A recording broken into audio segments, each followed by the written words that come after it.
Assalamualaikum warahmatullahi wabarakatuh. Baik, kita akan belajar bahasa Indonesia tema 7, subtema 2, indahnya keragaman budaya negeriku. Kita akan menjelaskan arti kata sulit dalam teks non-fiksi. Membaca merupakan suatu proses yang dilakukan untuk memperoleh inti dari suatu teks. Saat membaca, tentu kamu pernah menemukan kata-kata yang belum kamu ketahui artinya. Bagaimana caranya agar kita mengetahui artinya? Memahami arti kata sulit dapat kamu latih dengan terus membaca dan mencatat pada selembar kertas arti kata tersebut. Tulis dulu apa yang belum tahu, kemudian buka kamus. Baik, marilah kita simak paragraf berikut ini. Di Jalan Airlangga, Mataram, Nusa Tenggara Barat atau NTB, terdapat sebuah tempat bernama Taman Budaya. Taman ini dibangun untuk memperkenalkan budaya di seluruh NTB kepada masyarakat sekitar atau wisatawan. Ini ada hitam ini ya. Ini nanti barangkali sulit ini. Terus ya, tempat ini diresmikan oleh Bapak Menteri Pendidikan dan Kebudayaan Indonesia tanggal 23 April 1991 di lahan seluas kurang lebih 1 hektar. Bangunan yang terdapat di Taman Budaya ini rata-rata berciri khas rumah adat NTB. Tadi sudah ditulis ya kata-kata sulitnya. Apa itu? Ya, ini wisatawan. Apa artinya? Orang yang berwisata. Lahan artinya tanah yang terbuka atau tanah garapan. Khas artinya khusus atau teristimewa.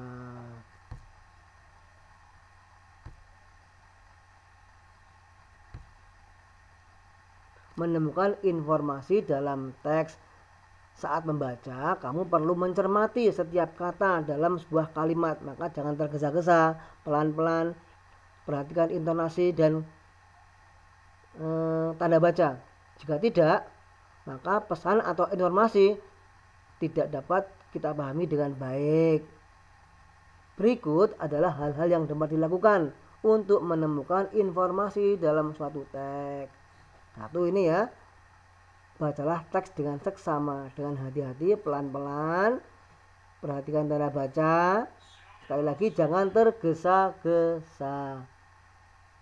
Kemudian rumuskan pertanyaan dengan konsep ini. Adik Simba, apa, di mana, kapan, siapa, mengapa, dan bagaimana. Apa itu tempat wisata, di mana? Oh, di Nusa Tenggara Barat. Kapan diresmikan, siapa yang meresmikan, bagaimana keadaannya. Aduh. Kamu dapat temukan jawaban pertanyaan yang telah dirumuskan. Baik, sekarang kita simak paragraf berikut ini. Suku Manggarai. Suku Manggarai merupakan suku yang tinggal di Flores Barat, Nusa Tenggara Timur. Di wilayah ini terdapat kampung adat bernama Wairebo.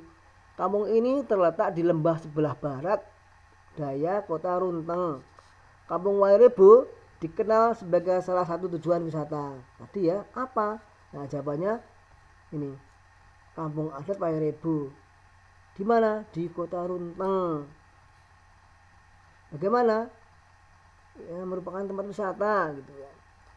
Berikut adalah contoh menuliskan informasi yang telah ditemukan berdasarkan teks suku Manggarai. Barangkali kita sudah mengetahui ya suku Manggarai sebelum baca, tapi kita pengetahuannya baru terbatas. Taunya ini, suku Manggarai merupakan salah satu suku bangsa di Indonesia, itu saja. Kemudian setelah baca, nah kita tahu suku Manggarai terletak di Flores Barat, Nusa Tenggara Timur. Setelah kita membaca, kita tahu lebih banyak, maka rajin-rajinlah kita membaca ya. Menghimpun informasi penting dalam teks non-fiksi. Setiap teks mengandung informasi atau berita yang penting yang dapat menambah wawasanmu, menambah pengetahuan kita. Informasi penting dalam teks tentu sangat beragam. kamu dapat menghimpun informasi penting dalam teks non-fiksi. Menghimpun berarti mengidentifikasi atau memisah-misahkan ya, kemudian mengumpulkan informasi berdasarkan teks. Informasi yang telah kamu peroleh sebaiknya dicatat agar kamu tidak lupa dan dapat membagikannya kepada orang lain. Maka belajar mulai sekarang ya, sering-sering mencatat, menulis. Baik, sekarang kita simak paragraf berikut ini tentang patung Asmat. Patung Asmat adalah salah satu kebudayaan khas Papua. Hasil kesenian mengukir suku Asmat merupakan bentuk kepercayaan mereka terhadap arwah nenek moyang. Kepercayaan suku Asmat disimbolkan dalam bentuk ukiran.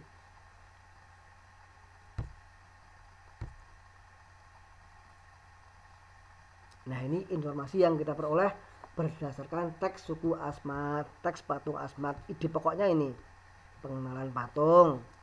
Kemudian barangkali ada beberapa kata yang belum kita ketahui ya. Ini arti kata ini. Patung, kebudayaan, mengukir, suku. Apa artinya? Kebudayaan ini artinya ya, hasil kegiatan penciptaan batin, hasil budidaya manusia nih. Mengukir artinya menggores, menoreh, memahat. Di mana? Ya memahat di batu, di logam, di besi. Besi sulit ya kalau dibahas. Suku, apa artinya suku? Suku itu artinya golongan orang-orang atau keluarga yang seketurunan. Ada suku Jawa, Batak, Madura, suku Dayak, suku Asmat, dan lain-lain sebagainya. Nah, sekarang menjelaskan informasi penting dalam teks non-fiksi. Informasi penting yang sudah didapat dalam bentuk teks sebaiknya ditulis dalam bentuk ringkasan. Tidak harus panjang, tapi diringkas yang penting-penting, diambil yang penting-penting, itu namanya ringkasan. Yang semula 2 halaman bisa menjadi 1 halaman saja.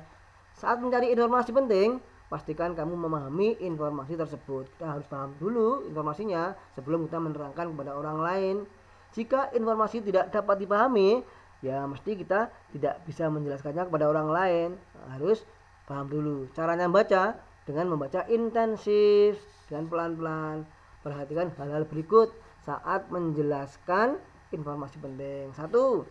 Jangan mengurangi atau menambah informasi di luar isi teks yang dibaca. 2. Jika ada kata sulit, carilah artinya terlebih dahulu. Lalu jelaskan arti tersebut menggunakan bahasa yang mudah dimengerti. 3. Catatlah dan jelaskan bukti atau fakta yang mendukung isi. 4. Jangan menggabungkan informasi dengan komentarmu, dengan tanggapanmu. Dan 5. Gunakan dengan bahasa yang mudah dipahami oleh orang lain dan dengan santun, dengan sopan. Baik, kita menyimak tentang batik. Batik merupakan warisan Nusantara yang menjadi identitas dan kebanggaan bangsa Indonesia. Batik juga telah diakui sebagai salah satu warisan budaya dunia oleh UNESCO tanggal 2 Oktober 2009. Nah, ini merupakan hari batik ya. Oleh pemerintah 2 Oktober ditetapkan sebagai hari batik nasional. Kebanggaan terhadap batik tidak hanya ditunjukkan saat peringatan batik nasional saja. Kita bangga ya sebagai bentuknya. Nah, setiap sekolah di Indonesia pada umumnya memberlakukan penggunaan seragam batik pada hari-hari tertentu.